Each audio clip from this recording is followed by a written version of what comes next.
¿Cómo estás?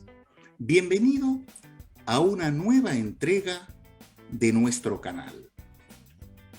No quiero empezar sin agradecerte porque ya hemos llegado a más de 260 suscriptores. Te quiero agradecer porque vos sos uno de ellos o de seguro has colaborado, como siempre lo haces, con tu visita, con tu difusión y con la recomendación. Hoy vamos a hablar con un colega nuestro a quien la profesión lo llevó por distintos lugares del mundo. El Reino Unido, Australia, España, donde actualmente reside, y cumple su rol de presidente de Anglia Exams para toda la red iberoamericana, que abarca España e Hispanoamérica. También, ya te lo va a contar él, ha focalizado principalmente en fonética inglesa y también en otros aspectos. Ya en cuestión de segundos te lo va a contar él. Te presento a nuestro colega Chris Coons. ¿Cómo estás, Chris? Hola Carlos, ¿qué tal? Muchas gracias por la invitación. Un placer estar contigo aquí, ¿eh? Igualmente, el placer es nuestro. Nos encanta tenerte acá. Y bien, ya los colegas saben quién sos. Y para arrancar con el temario, yo sé que uno de tus focos, uno de tus grandes intereses actuales son los cambios recientes en la pronunciación británica, sin excluir otras variedades. A ver, ¿qué tenés para contarnos al respecto, los cambios recientes más llamativos con respecto a lo que uno ha estudiado en su formación clásica? Contanos. Perfecto. Bueno, gracias por la invitación nuevamente. Siempre me gusta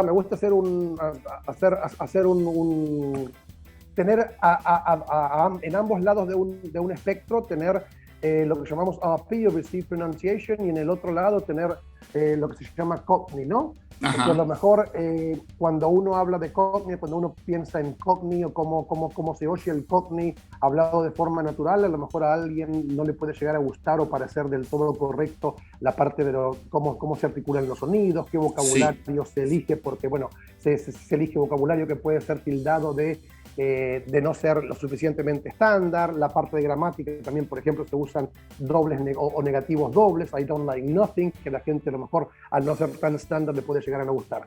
En el medio de eso se encuentra a lo mejor, bueno, originalmente se podía llegar a haber encontrado Estuary English, ¿no? Estuary English lo que hace, si consideramos tres aspectos de la lengua, consideramos los sonidos, el vocabulario y la gramática, todo el mundo dice que RP tiene los tres tics. Tick for vocabulary, tick for pronunciation, and tick for grammar. Es todo muy estándar.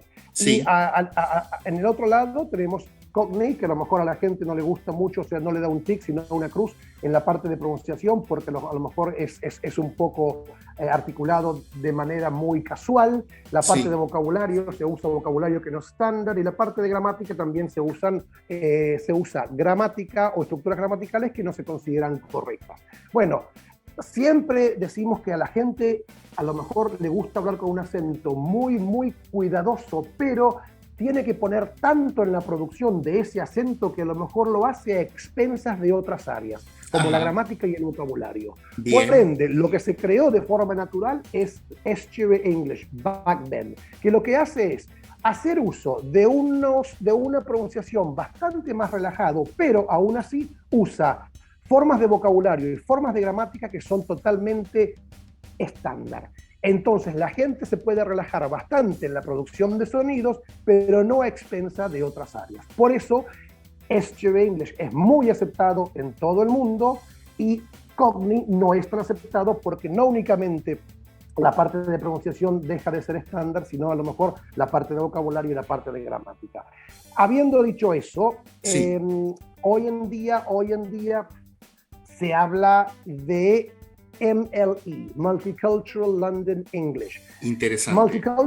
Multicultural London English es donde se originó. Ahí convergen diferentes culturas de Asia, diferentes culturas de África, diferentes culturas del Caribe, que están residiendo en el Reino Unido, pero que tienen diferentes lenguas maternas. Entonces hay, por ejemplo, sonidos del inglés que no pueden pronunciarlos o no pueden pronunciarlos de forma tan fácil. Por ende, lo que hacen es reemplazarlos con lo que sí pueden hacer por la influencia que tiene su lengua materna. Entonces, incluyendo algunos de los cambios más recientes, lo que se está estilando hacer es cuando vos sabés que a lo mejor tenemos una dark L y una clear L. Por ejemplo, si tomamos la palabra little, la primera la es clear y la segunda o la última la es dark. Una dark L siempre pasa antes de una pausa o antes de un sonido consonántico. Sí. Exacto. Decimos little. Bueno, esa dark L tiende a desaparecer. Hasta hace un tiempo básicamente se reemplazaba por un sonido similar al de la W o al de la O o al de la U. O sea, se oía más que nada little, a lo mejor, en vez de small. Exacto, en vez de small. Ahora lo que pasa es, por lo general, la mayoría, no todos, pero muchos hablantes directamente la sacan. En vez de little, en vez de small, directamente la dog L tiende a desaparecer. Small town, claro. Exacto. Sí, ahora, a la luz de lo que me decís, rememoro algunas cosas y me vuelven. Mira qué interesante, porque lo diferencia aún más el Standard American. Tiene prácticamente todas dark L's. ¿Yeah? Exactamente, pero qualified, sí. Exactamente, inclusive en otras variedades del inglés. ¿Por qué? Porque hablamos de economía de sonidos. Lo que se tiende a hacer es economizar en sonidos y tratar de pronunciar la menor cantidad de sonidos posibles. Inclusive en otras variantes de inglés también se está estilando erradicar la dark L inclusive, cuando está por lo general en posición final. En American English, si bien la mayor parte de las L's, o en su mayoría, son siempre dark L's, inclusive cuando están en final position, se tiende por lo general también a erradicarla, a no pronunciarla tan frecuentemente como hubiera sido el caso entonces.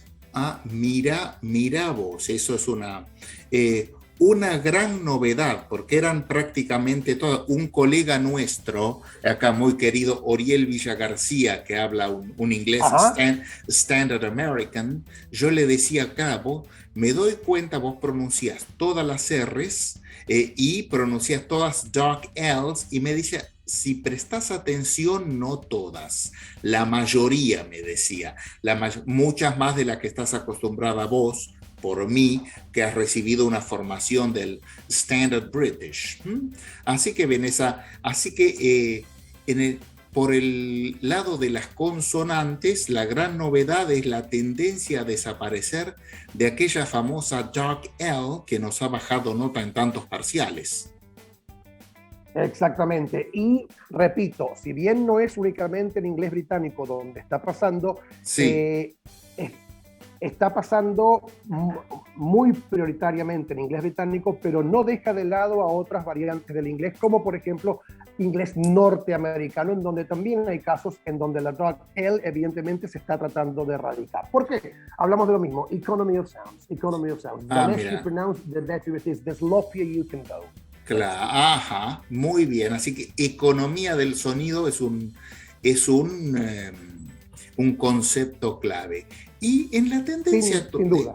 En la tendencia actual también, porque se decía hace unos años que en un principio el inglés American era influido por el inglés británico. Luego, por otras cuestiones políticas, económicas, culturales, era al revés, que el inglés británico estaba tomando elementos del inglés norteamericano. Por ejemplo, el famoso gonna por going to, que se empezó a usar, creo, corregime, ¿no? A partir de los Beatles se empezó a usar en Estados Unidos, en el Reino Unido, quiero decir. ¿Será? Sí, o sea, es algo muy interesante. Cuando le preguntas a lo mejor cuando le preguntas a lo mejor a algún británico que es aún hoy día es muy conservador, ¿no? Y no hablo de gente muy grande, sino de gente de cualquier edad, a lo mejor.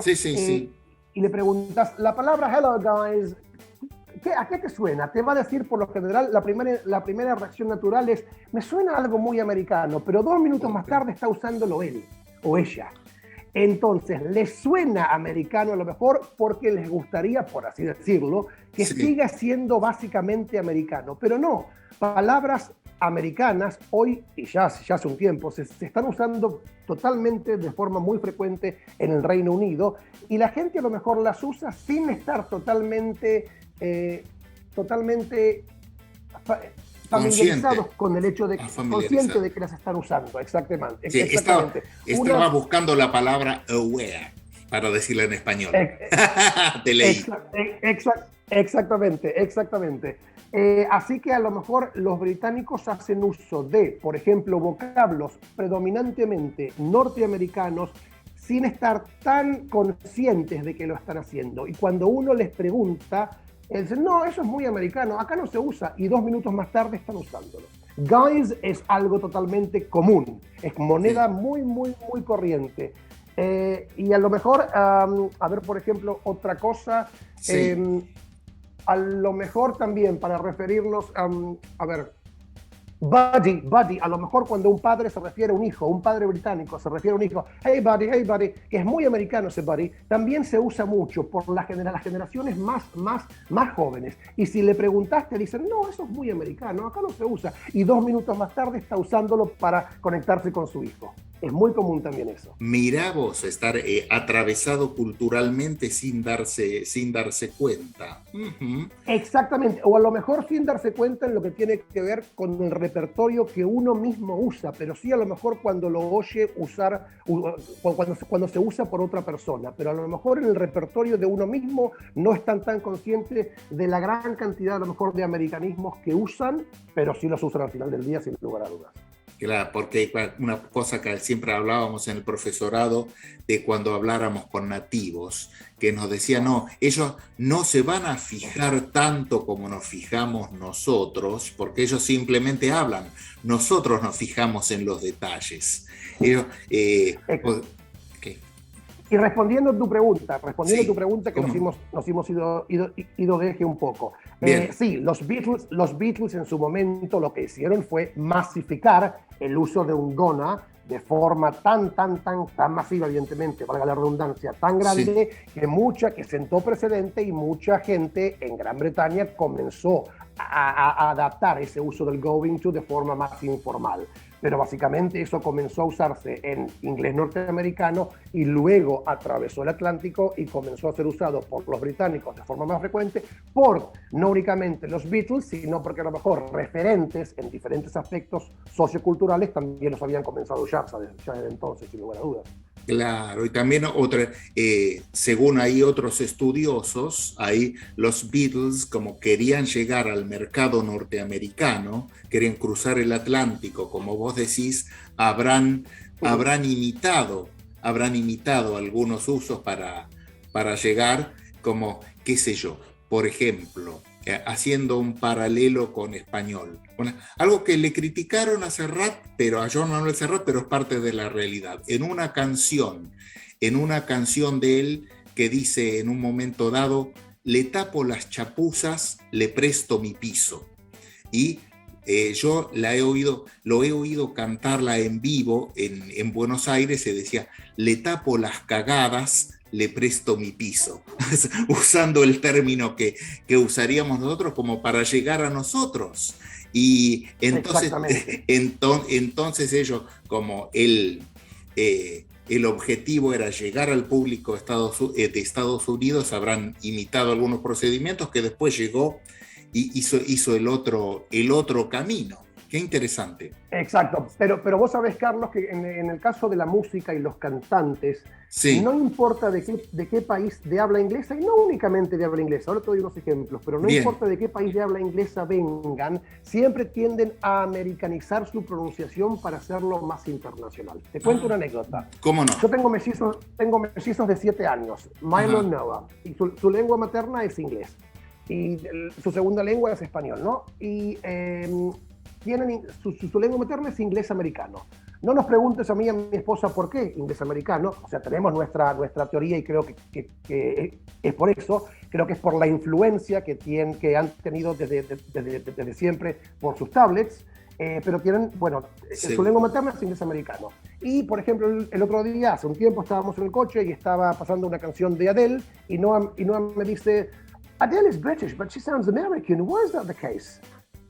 O sea, tanto Adele como Robbie Williams, como otros británicos, cuando cantan, a propósito, americanizan sus sonidos para llegar a un público más masivo. Y sin ir más lejos, cuando Madonna, totalmente americana, o norteamericana, o estadounidense, sí. estaba casada con Guy Ritchie y vivía en Londres, cuando hablaba en público para la televisión británica, hablaba lo que uno llama Mockney, que no es ni Cockney, ni Estuary English, ni Standard English, nada. Hacía un acento tan poco genuino que la gente la criticaba por eso. ¿Por qué? To fit in. Porque ella pensaba que era la forma, a lo mejor, de poder llegar a los británicos de forma más empática, imitando su acento. Como Madonna lo hacía cuando hablaba, la mayoría de los cantantes lo hacen cuando cantan. Hay otra banda, una banda danesa que yo la uso en mis seminarios, Lucas Graham, que son daneses todos los integrantes de la banda, y cuando cantan tienen una combinación de inglés británico e inglés americano, pero predominantemente inglés americano, y su lengua materna no es el inglés, es el danés, pero aún así, exacto, eligen cantar con un acento americano porque creen, no sé si tampoco es tanto el caso, creen que llegan a muchas más multitudes, así que es un fenómeno interesantísimo. Sí, claro, pero me llama la atención, claro, no me llama la atención porque el objetivo está claro, llegar al público más masivo, pero decía que me llamaba la atención en el caso de los nativos, porque en el caso de inglés lengua extranjera, caso mío, tal vez caso tuyo, pero caso mío seguro, el inglés es lengua extranjera para mí definitivamente, y que entonces ahí uno puede elegir qué acento imitar, obviamente el acento con el que yo me he formado es el RP, que a veces me pregunto cómo puedo sonar, porque ante el nativo británico debo sonar demasiado formal, ¿no? Y los norteamericanos dicen, que suena cultivated, me dicen, you sound cultivated. No sé, sí, mi crítica constructiva, muy constructiva, a lo mejor a formar a futuros profesores de inglés o hablantes de la lengua con un acento tan conservador y tan poco frecuente hoy día en el Reino Unido, es el hecho que, porque siempre se tuvo esa información a mano y porque a lo mejor hay muchos más estudios que datan de esa época y que a lo mejor hoy en día aún se siguen usando, se corre el riesgo de formar a personas que tengan entre 18 y 25 años, que cuando terminan su profesorado suenan como si fuesen a lo mejor personas mayores de 85 años en adelante del sur de Inglaterra bebiendo una taza de té. Esa es mi crítica más importante. No que esté mal o bien, es que a lo mejor luego interactúan un adolescente, un joven de 25 años, 24 años, o una joven de 24 o 25 años va a Inglaterra o interactúa con un británico de su misma edad, y el británico se queda y en un momento le pregunta, why do you sound like that? Porque no pueden comprender, porque why would you want to sound like my grandmother?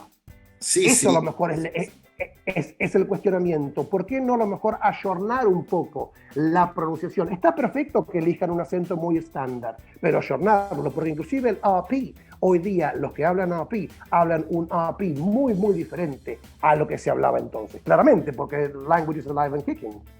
Claro, y en su momento, por ahí no se cambiaba tanto como ahora, que por ahí lo que yo copié de una película de hace 3 años, y lo digo con un nativo, creyendo que estoy hablando en la onda, por ahí ya es anticuado. Exactamente, y Carlos, vos sabés que la rapidez con la que cambia básicamente, no únicamente, básicamente el vocabulario, el slang, el inglés británico.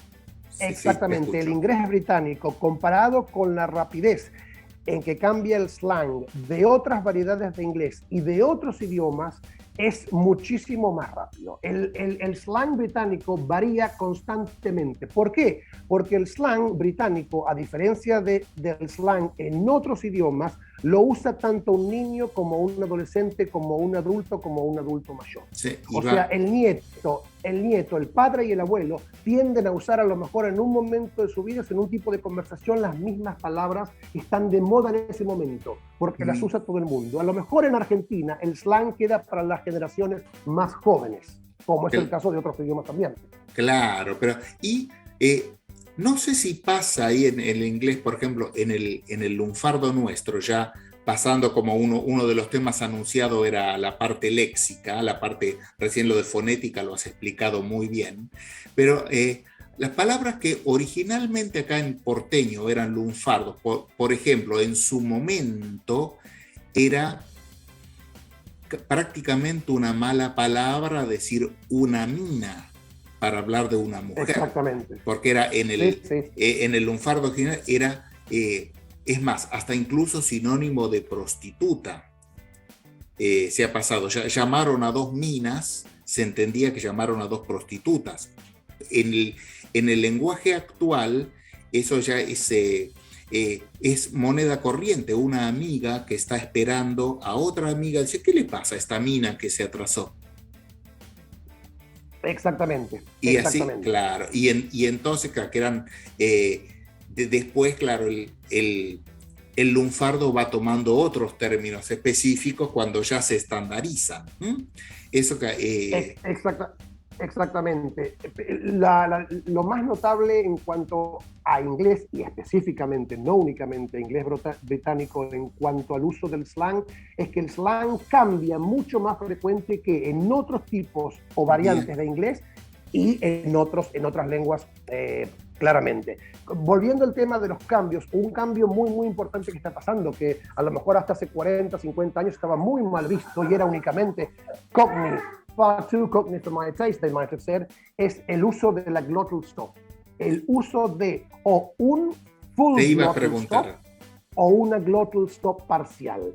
Pero se usa en diferentes posiciones, en una palabra, en una frase, y eso ha influenciado claramente, y lo sigue haciendo, otras variantes del idioma inglés. Por ejemplo, nuevamente, inglés norteamericano, en donde hasta hace unos años se oían muy poco las glottal stops y ahora se oyen cada vez más y más y más. ¿Por qué? Porque es más fácil. ¿Por qué? Porque para un nativo le permite hablar de forma menos cuidadosa y relajarse en la forma de articular y concentrarse más en el mensaje.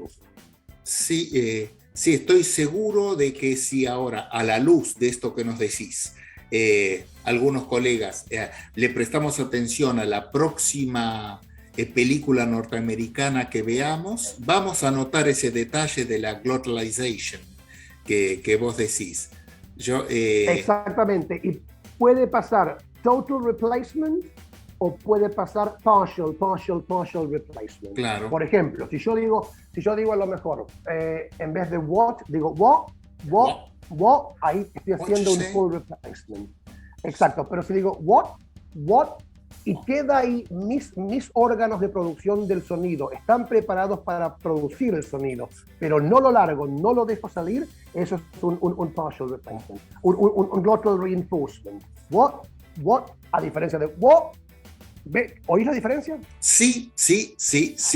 Ahí Sí, yo, es más, he conocido, hace unos años, tuve 2 testimonios de colegas que han viajado. Por ejemplo, una colega que es nacida en el Reino Unido, no sé qué parte, pero ya argentinizada, marido argentino, hijos argentinos, que habla español porteño sin que te des cuenta, o que hay que escucharla con mucha atención para darse cuenta de que no es argentina. Ella, y que viaja al Reino Unido a visitar familiares y demás. Y al mismo tiempo que ella viajó a Inglaterra, un profesor amigo argentino, formado como profesor acá en Buenos Aires, viajó a Estados Unidos. Y para la misma época me contaban que ella, siendo nativa, viajando a su propio país, tenía que decir, para pedir en un restaurante agua, tenía que usar la glotalization, si no tenían agua. Si no le daban agua. Decía, water, se quedaba sin agua. Y al revés, mi amigo argentino decía que en los McDonald's, si no decía water, no lo sé decir el estilo American, pero ¿sabes a qué me refiero? Si no lo decía así, se quedaba sin agua. Y aparte, un poco hasta se cargaba internamente, porque si llegaba a decir esto en el profesorado, nunca iba a aprobar. Para decir. Exactamente. A lo mejor tampoco es tan blanco o tan negro, ¿no? Claro, hay grises en el medio. Pero mira, te cuento una anécdota que me pasó a mí hace unos años largos en Madrid.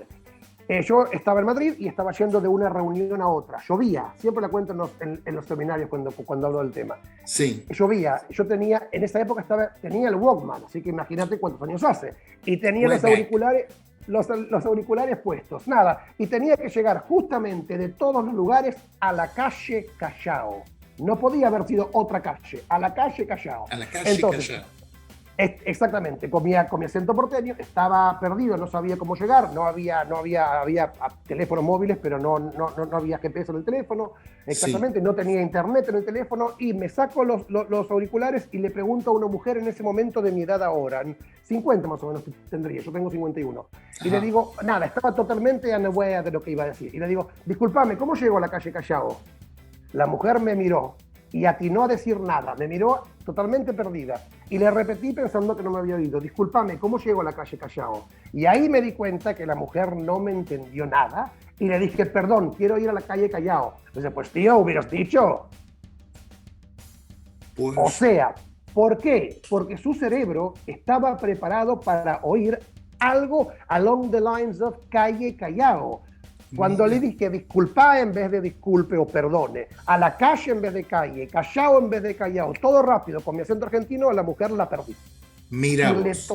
Exactamente, me tomó a mí reformular mi pregunta, hacerla nuevamente con algo más próximo a lo que su cerebro estaba esperando para que la mujer me entienda. Y me dijo, pues tío, hubieras dicho, porque su cerebro no había entendido, porque me agarré de sopetón. Mira, entonces justo la tercera anécdota para completar el trío, yo puse 2 anécdotas y vos pusiste una tercera del ámbito hispanoparlante del mismo tipo.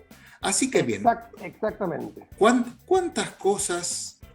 ¿De cuántas cosas hemos hablado y cuántas todavía quedan, Déjame contarte una cosa más, nada más, que a lo mejor la gente y los alumnos, más que nada, lo último después, si querés, ya cerramos. Los alumnos siempre se quejan cuando el docente de fonética le insiste, le rompe los quinotos, mirá que es slang muy antiguo, ¿no? Eso revela mi edad. Le rompe los quinotos con tienen que aspirar en stress position la pa, ta. Claro. Tampoco es tan importante, piensan, vamos, que digas Peter, que digas Peter, no importa tanto. Bueno, cuando hablamos de inglés como lengua franca, las consonantes tienen un rol más importante que las vocales para poder hacerse entender. Bien. Vos podés hacer un error con sonidos vocales y a lo mejor el contexto lo aclara de forma más rápida, y cuando haces un error con sonidos consonantes corres más el riesgo de que no te entiendan. En fin, y una de esas características es el correcto uso de la aspiración cuando un P, T, K están en stress position. Estábamos en el coche en ese momento en Argentina con mi esposa, con Milo y con Noah, y estaba afuera, evidentemente en el garage, el encargado del edificio, que se llama justamente Pablo. Estábamos hablando en inglés, como siempre en el coche con mi familia, y me pregunta Noah en inglés cómo es el nombre del encargado, no se acordaba. Y yo estaba, nada, el encargado es argentino, y le dije, Pablo, normal, Pablo, porque no le dije Pablo porque el nombre es argentino. Y me dice, that's the weird name, Pablo. Le digo, no, his name is not Pablo, it's Pablo. ¡Ah, Pablo! Su cerebro, como yo no aspiré la P que estaba en... Lo percibió como una B larga. Lo percibió como su voiced counterpart, que es por lo general con la cual se la confunde. Ah, mira vos, de ahí la importancia. Eso nos da una pauta clara de que es importante producir el nivel correcto de aspiración en initial position antes de P, T, K, porque el cerebro de un nativo, por lo general monolingüe, está esperando esa aspiración. Y si no se produce, entienden sus voice counterparts. B, D, G. Interesantísimo. Bueno, Chris, como les digo a los invitados antes de despedirnos, prometenos que vas a volver. Por supuesto que sí, siempre, gracias. Sí. Te agradezco a vos, muy enriquecedores tus aportes. Estoy seguro de que... Gracias. No, por favor, gracias a vos. Y bueno, entonces, reiterado el agradecimiento y será hasta muy pronto, pues. Hasta muy pronto, por supuesto que sí. Feliz Navidad y próspero Año Nuevo, más que nunca. Más que nunca, igualmente para vos y toda tu gente. Muchas gracias, Carlos. Bien, acá el traspaso de imágenes todavía no es uno de mis puntos fuertes. Bien, como cerramos habitualmente, estoy seguro de que esta charla te resultó tan interesante como a mí. Estoy seguro de que te vas a quedar pensando en todas y cada una de las contribuciones de Chris.